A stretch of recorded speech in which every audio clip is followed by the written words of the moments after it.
বন্ধুসকল স্বাগতম। আজি বনালোঁ তিতা ভেকুৰী পানী লাও খাৰ।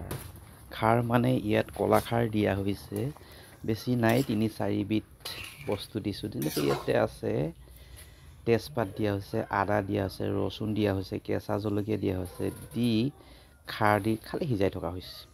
নিমখ দিয়া হৈছে, হালধি দিয়া নাই, তেল দিয়া নাই, দি সিজাই পৰম্পৰাগতভাৱে আমি আগতেও খাইছিলোঁ, এতিয়াও খাইছোঁ, বনাইছোঁ, সিজিবলৈ দিয়া হয়।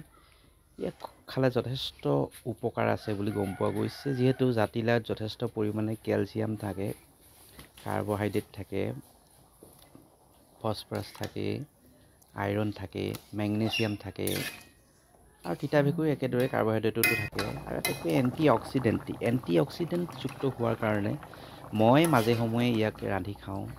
উজনি অসমৰ প্ৰায়বোৰ মানুহেই তিতা ভেকুৰী লাও খাৰ খায়, কিন্তু নামনি অসমৰ খুব কম সংখ্যকে খায়। যিহেতু মই তাত 12 বছৰ আছিলোঁ থাকি, আৰু নামনি অসমৰ বহু মানুহক মই এনেকৈ বনাই খুৱাইছিলোঁ।